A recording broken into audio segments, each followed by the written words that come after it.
A Operação Valkyria foi realizada por oficiais do exército nazista, com o objetivo de assassinar Adolf Hitler, líder da Alemanha. Esses oficiais estavam insatisfeitos com a guerra e com a forma que Hitler governava o país, e por isso, tentaram matá-lo em julho de 1944, com o intuito de tomar o poder e então negociar a rendição alemã na guerra. Essa operação fracassou, e os envolvidos tiveram que enfrentar a dura represália realizada pelos nazistas. A Operação Valkyria mobilizou oficiais da Wehrmacht, o exército alemão, com o intuito de matar Hitler e pôr fim na guerra.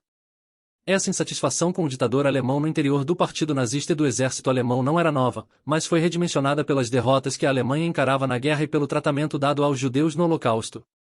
O descontentamento com Hitler ganhou força no interior do exército a partir da crise envolvendo os Sudetos, em 1938.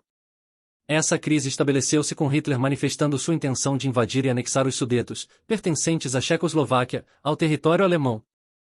Isso iniciou um grande conflito diplomático na Europa, resolvido com a Conferência de Munique. Muitos oficiais ficaram insatisfeitos com o risco de uma guerra ser iniciada com essa crise.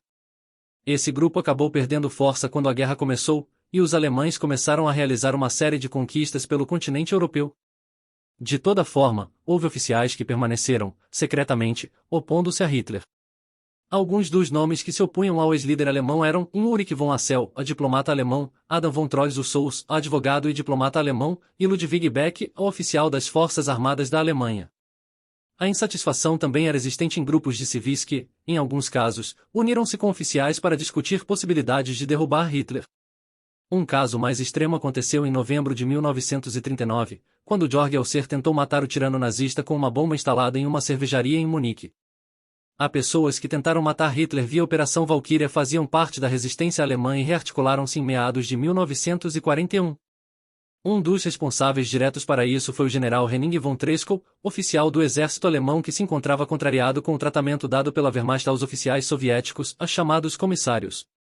Outros nomes citados, como Assel e Beck, também contribuíram para rearticular a resistência alemã.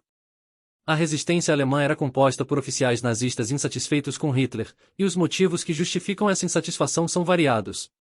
As ideias de oposição e resistência a Hitler ganharam força a partir de 1941 e, principalmente, de 1942.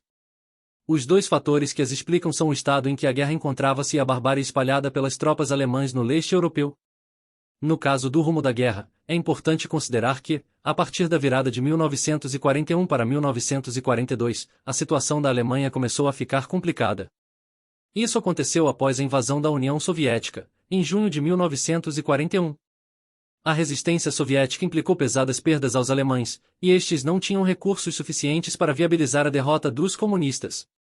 Essa informação era do conhecimento da cúpula nazista já no final de 1941, e o temor pelas consequências da guerra levou alguns oficiais a conspirarem contra o seu líder.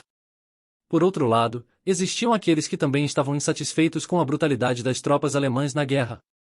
O fuzilamento de oficiais soviéticos e a violência cometida contra os judeus também geraram indignação em alguns. Outros oficiais estavam incomodados pela forma que os nazistas tratavam os judeus, mas não necessariamente com a perseguição a esses. Assim, a junção do medo da derrota militar e da destruição da Alemanha com a indignação com a violência do Holocausto é que mobilizou oficiais alemães a conspirarem contra o ditador. A resistência alemã, por sua vez, não era formada apenas por pessoas que desejavam assassinar Hitler. Existiam aqueles, como Helmut von Moltke, a marechal de campo prussiano, que não concordavam com realizar um atentado contra o ditador, pois isso o transformaria em mártir.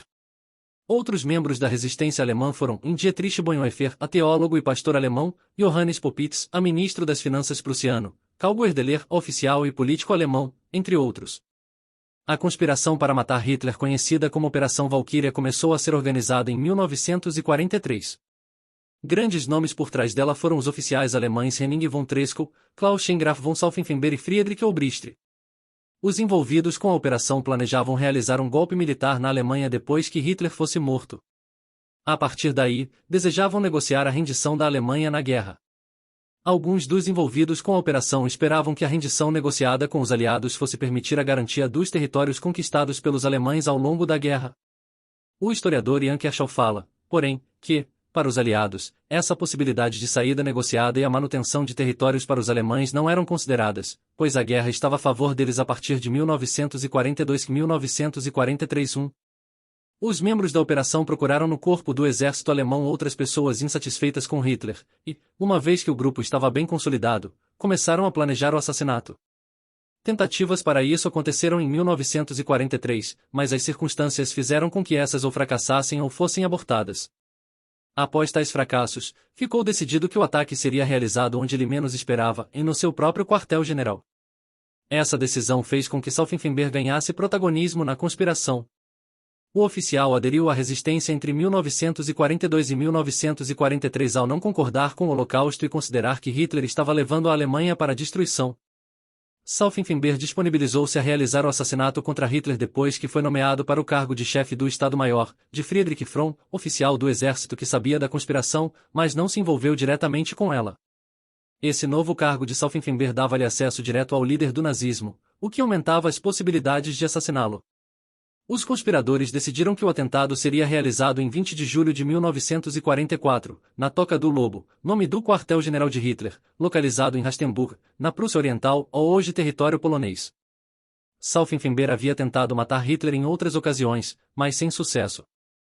Para o atentado na Toca do Lobo, foram preparadas 2 bombas, mas, na hora, Stauffenberg só teve tempo de armar e levar uma. A bomba foi colocada em uma maleta e levada para a sala de reunião no interior do quartel-general. Poucos minutos antes dela explodir, Stauffenberg retirou-se da sala sob o argumento de que atenderia uma ligação. A explosão da bomba aconteceu e causou uma grande destruição na sala de reunião. Várias pessoas ficaram feridas e 4 morreram, mas Hitler sobreviveu. O líder do nazismo teve ferimentos leves, como queimaduras em algumas partes do corpo, e seus tímpanos foram estourados. Logo após o atentado, Stauffenberg realizou uma ligação a Berlim dizendo que seria impossível Hitler ter sobrevivido à intensidade da explosão. O oficial rebelde, porém, estava enganado. Como a bomba foi posicionada no lado oposto a que Hitler estava, quando a explosão aconteceu, a mesa protegeu o ditador e fez com que ele tivesse apenas os citados ferimentos. Após comunicar a provável conclusão do atentado, Stauffenberg embarcou em um avião para Berlim. O golpe militar foi iniciado na capital logo após o comunicado de Stauffenberg, mas, com a confirmação de que Hitler havia sobrevivido, acabou também fracassando.